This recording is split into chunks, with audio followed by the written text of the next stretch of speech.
ini ya gejalanya ya. Jadi kalau gejala COVID secara umum itu dari gejala yang paling ringan sampai yang paling berat itu meninggal dunia, teman-teman. Ya. Dan kalau boleh dikatakan ya, infeksi COVID ini tidak mengenal usia, teman-teman. Anak-anak pun bisa kena dan ada yang meninggal dunia, teman-teman. Ya. Jadi dikatakan di sini yang waktu itu ya diteliti oleh Ikatan Dokter Anak Indonesia, ada yang meninggal dunia. 1 dari 8 kasus COVID adalah anak-anak. Jadi kalau ada 80 orang yang kena COVID, 8 itu pasti anak-anak. Ini kalau 1,8 ya. Kalau 8 juta orang yang kena COVID, padahal di kita sudah berapa juta yang kena COVID. Ya berarti 1 jutanya adalah anak-anak yang kena COVID. 3-5%, 3-5% dari 1 juta. Ya. 1 juta, 10%-nya 100.000. 5%-nya 50.000. 50.000 anak meninggal dunia. 25% berarti 25.000 anak tadi adalah yang usianya balita. Itu kalau kita baca datanya seperti itu. Jadi ya hati-hati teman-teman. Ya. Ini yang dipastikan ya, untuk ditingkatkan laju vaksinasi sudah ya, malah sekarang luar biasa ya, percepatan vaksinasi anak ini sudah ada ya teman-teman, dimulai tanggal berapa ya nanti ya? Tanggal 20 kalau nggak salah ya, saya lupa, untuk anak-anak usia 6 sampai 11 tahun ya sudah dilakukan juga. Saran saya teman-teman kalau anaknya ada, tolong dikasih ya. Yang dikasih adalah yang paling aman teman-teman. Kita pakai Sinovac ya yang sudah punya uji aman untuk anak-anak. Ya, pakainya Sinovac. Ini caranya liburan ya, tentukan destinasi aman ya. Saya sudah menentukan ya teman-teman ya. Saya cuma mau pulang ke rumah ya. Dari rumah saya mampirnya cuma ke Matahati ya. Terus saya mampirnya ke tempatnya apa yang cantik ya, cuma bantu teman-teman ya. Terus di Solo, nah ini apa Solo di Semarang ya. Semarang saya masih menunggu jadwalnya teman-teman ya. Saya juga cuma di hotel ya. Saya hampir tidak berwisata kemana-mana teman-teman, langsung pulang ya, nengok langsung pulang. Mestinya enggak mau mampir di Semarang ya teman-teman ya. Tapi kalau teman-teman di Semarang, Jawa Tengah, Solo, Jogja dan sekitarnya ada yang mau dibantu dibuang emosi blok, silakan ya. Saya akan menginap 1 hari di Semarang teman-teman. Kenapa enggak di Solo dokter? Supaya jaraknya lebih dekat teman-teman untuk saya pulang ya. Saya pulangnya nanti ke Bekasi. Gitu ya teman-teman ya. Kita lanjutkan ya. Ini loh teman-teman yang mau kita capai itu herd immunity ya. Kayaknya sih menurut saya ya dengan vaksinasi kita yang ketat ya, kayaknya kita sudah tercapai ya, herd immunity sudah tercapai. Cuman yang masih saya khawatir itu di daerah ya. Kalau di kota-kota besar aksesnya lebih gampang ya. Di daerah saya sempat di Malang ya, di perumahan saya waktu itu saya sempat ketemu Pak RT, Pak RT-nya sampai ngalah ya, nggak dapat vaksin karena warganya berebut ya, berebut akhirnya dia ngalah ya, tidak dapat vaksin. Ya, ini yang mau kita capai ya, herd immunity. Ya tadi juga saya mikir ya, kalau Omikron itu nggak galak, ya itu Omikron itu baik-baik aja, dilepas aja sekalian ya, biar kita terpapar semua, jadi herd immunity-nya tercapai gitu ya. Vaksinasi dengan cara murah ya, tapi itu resikonya sangat tinggi teman-teman. Karena kalau dia bermutasi jadi yang gawat, yang galak, yang ganas, ya kita bisa lewat. Ya. Ini bukti ya, bukti kalau orang yang divaksinasi ternyata resikonya lebih kecil untuk terinfeksi ya, 5 kali lebih kecil. Ya. Otomatis juga 10 kali lebih ringan kalau dia masuk rumah sakit, juga mengurangi resiko kematian 10 kali lipat lebih tinggi buat orang-orang yang divaksinasi. Oleh sebab itu, kalau nanti teman-teman ada anaknya yang, dok, anak saya sudah perlu waktunya imunisasi dok, ya diimunisasi aja, ya enggak ada masalah.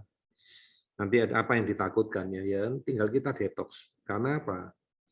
Bahayanya kalau tidak diimunisasi atau divaksinasi ya itu cuma bahasa ya teman-teman. Sama ya prosesnya. Satu dari sisi tubuh imun, kalau dari luar vaksin kan gitu doang. Prosesnya sama, hasilnya sama. Ya. Hanya bahasa. Enggak usah bingung. Mau imunisasi vaksinasi sama. Jadi bahaya yang ditimbulkan kalau sampai terpapar itu jauh lebih tinggi teman-teman, sampai kematian. Jadi lebih murah dilakukan vaksinasi.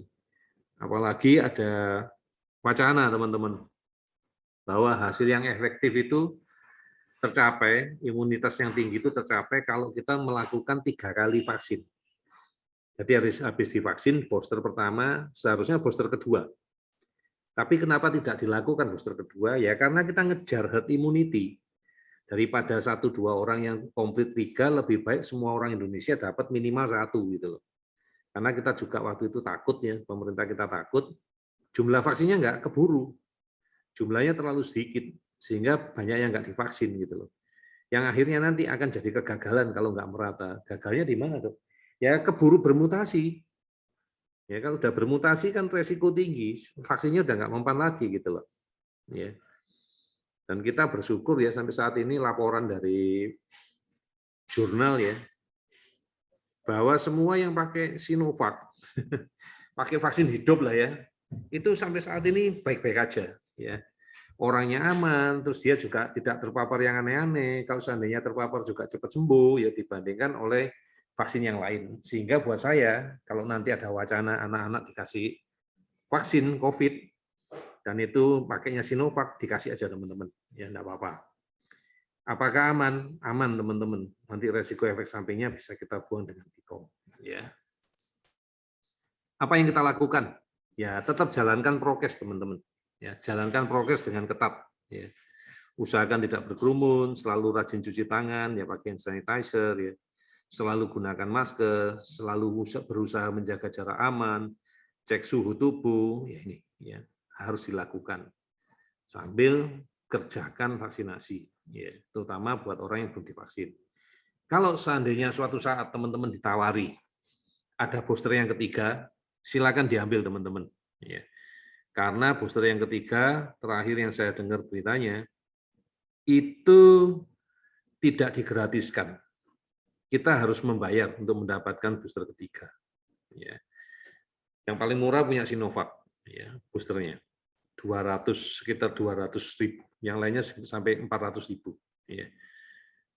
Ini pandangan saya tentang sekolah ya. Pandangan saya tentang sekolah waktu itu adalah semua orang yang sudah divaksin yang boleh sekolah ya. Kalau belum divaksin sebaiknya jangan. Ya. Ini ya syarat-syarat penerima vaksin COVID di Indonesia ya. Ini sudah ada. Waktu itu ditulis tidak sedang hamil atau menyusui, ini juga sudah tidak dipakai ya. Sedang hamil atau menyusui pun sudah bisa diberikan. Ya. Penyakit-penyakit tertentu juga sudah bisa diberikan ya teman-teman ya. Ini syarat-syaratnya sudah berubah teman-teman ya, karena ada penelitian lebih lanjut ya.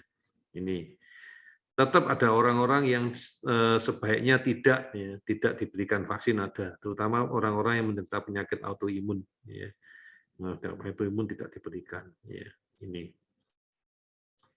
Kemudian kita juga akan ngomong lagi, ini loh yang harus kita lakukan pada anak ya. Kita harus ngajarin anak ya. Karena dikatakan berdasarkan datanya IDAI ya, Ikatan Dokter Anak Indonesia, anak-anak itu usia 0 sampai 18 tahun menurut mereka ya. 12,5% itu yang terpapar ya, terpapar oleh COVID.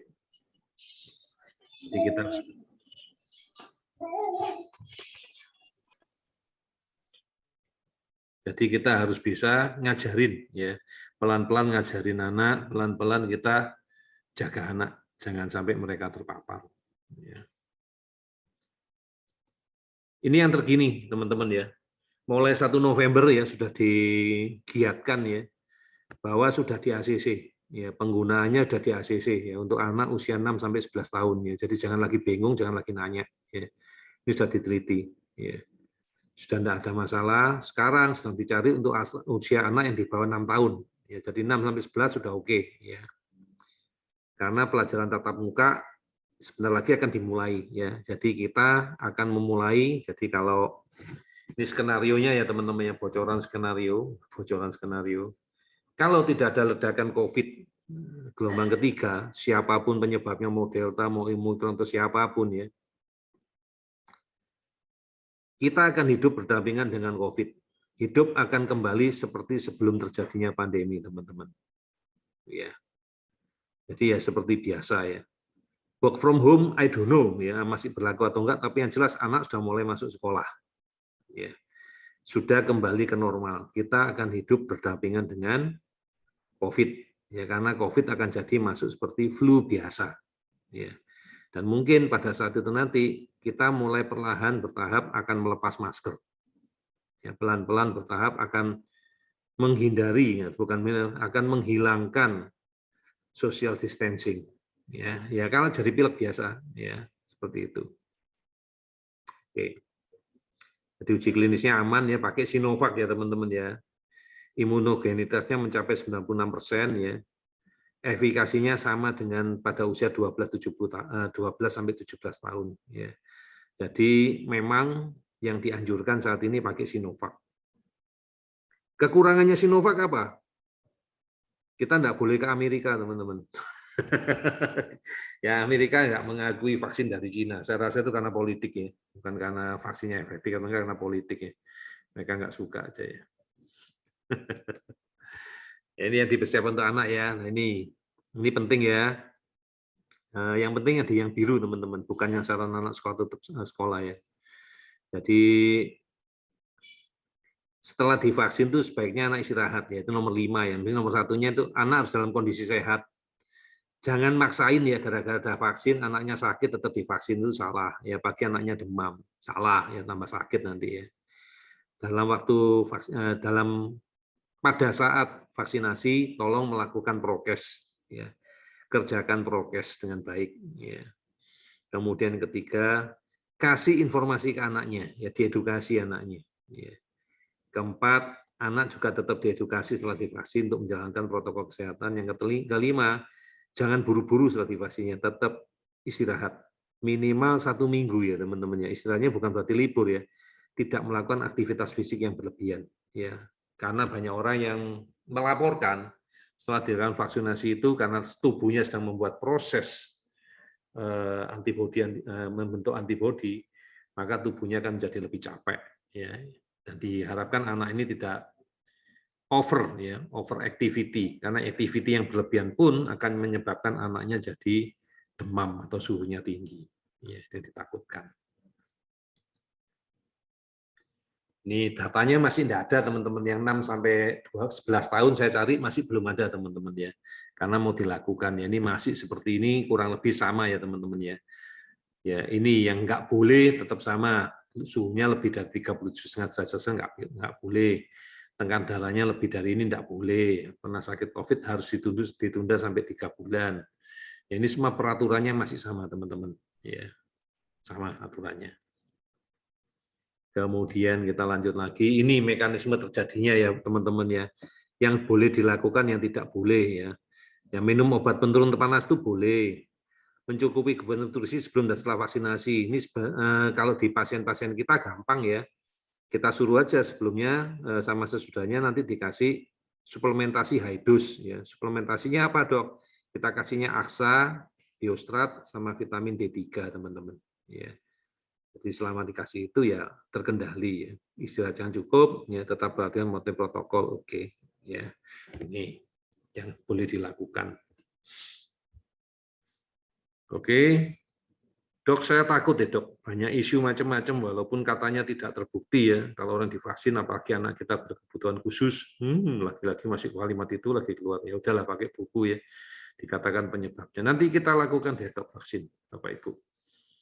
Ini sebetulnya sudah mau kita lakukan tahun lalu ya, tapi ternyata di daerah belum berjalan dengan baik ya. Sehingga kalau kita kerjakan, ya nanti yang di daerah nggak akan kita bisa bantu ya. Akhirnya ini kita mundurkan supaya teman-teman menjalani proses vaksinasi dulu, baru nanti kita detox. Ini detoxnya beda dengan vaksin yang lain ya teman-teman ya. Karena vaksinnya ini kita menggunakan barusan dapat kiriman ya dari Mr. GB, ampulnya khusus ya. Yang punya baru saya ya teman-teman ya, baru saya yang punya ampulnya. Ini kita rencanakan nanti sekitar di bulan Januari atau Februari kita adakan vaksin detox ya, secara nasional ya untuk seluruh komunitas kita ya. Kita mengerjakannya hanya di Jakarta, ya, di Bekasi lah ya, kita di Bekasi. Ya vaksin detox. Ya, sementara ini tertunda karena kemarin mau kita kerjakan ada yang masih 1 kali, ada yang belum. Ya, jadi oke, kita pastikan aja nanti di Februari. Ya. Kebetulan Pak Heru juga udah lihat ya, kalau kita udah siap ya, untuk vaksin detox ya. Suplemennya udah kita imprint, ya sudah kita siapkan, ya sudah siap semua.